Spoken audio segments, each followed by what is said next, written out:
이 세상을 어떻게 보느냐 하는 것은 대단히 중요한 문제입니다.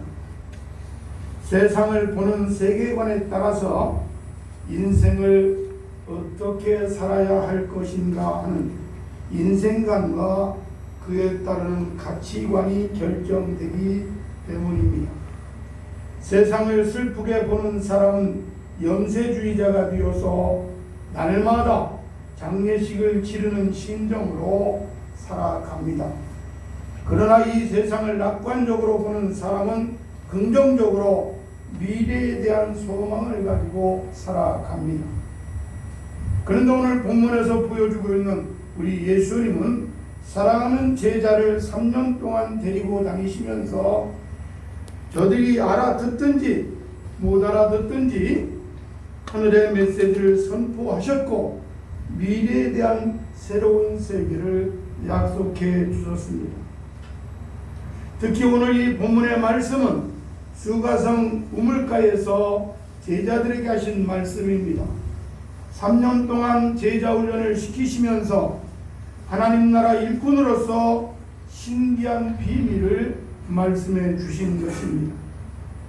이 말씀이 이 시간 여러분에게도 계시의 영이 임함으로 세상 보는 눈이 열려지기를 주님의 이름으로 축복합니다. 아멘. 무엇보다 먼저 하나님의 나라의 일꾼은 먹을 양식이 있어야 일을 할 수가 있다는 사실입니다. 다시 말하면 34절의 말씀대로 일꾼은 먹을 양식이 언제나 있어야 된다는 말입니다. 먹지 않으면 일을 할 수가 없습니다. 예수님은 제자들과 함께 갈릴리로 가시기 위해서 사마리아를 직통해 가시면서 수가성 우물가에 앉으셨습니다. 제자들은 양식을 구하러 갔는데 그때 마침 한 여자가 물길로 왔기에 예수님은 그 여인과 서로 대화를 나누게 되었습니다. 제자들이 돌아와서 라비어 잡수수로 할 때에 나에게는 너희들이 알지 못하는 양식이 있다라고 말씀하셨습니다. 제자들이 누가 잡수실 것을 미리 갖다 드렸는가 하면서 궁금해할 때에 예수님이 이어서 나의 양식은 나를 보내신 이의 뜻을 행하며 그 일을 온전히 이루는 것이니라고 다시 말씀하셨습니다. 실제로 예수님은 사람이 떡으로만 사는 것이 아니라 하나님의 입으로 나오는 말씀으로 산다고 선포하신 바 있습니다. 하나님의 말씀은 하나님의 뜻입니다.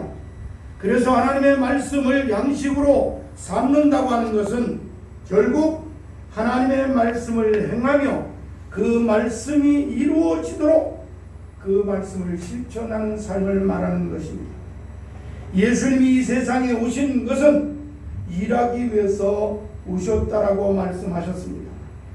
그 일은 하나님의 일이요, 생명을 구원하는 일이요, 또 사랑하는 일이었습니다.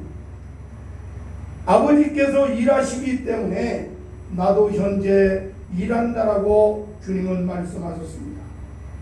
예수님은 수가성 우물가에서 죄 많은 여인을 전도하시고 나의 양식은 나를 보내신 이의 뜻을 행하며 그 일을 온전히 이루는 것이라고 요한복음 4장 34절에 말씀하셨습니다.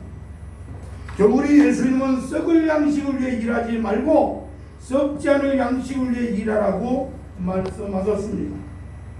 실제로 제자들이 어떻게 해야 우리가 하나님의 일을 할 수 있느냐라고 질문할 때에 하나님이 보내신 자를 믿는 것이라고 말씀하셨습니다. 이렇게 육신의 양식도 먹어야 육신의 일을 할 수 있습니다. 육신의 양식을 먹지 않으면 정력도 사라집니다. 기력도 없어집니다. 눈도 희미해집니다. 우리 그리스도인들이 하나님의 뜻대로 산다고 하는 것은 언제나 하나님의 말씀을 양식으로 삼고 거기에 생명의 기초를 두는 데서 시작된다는 점을 명시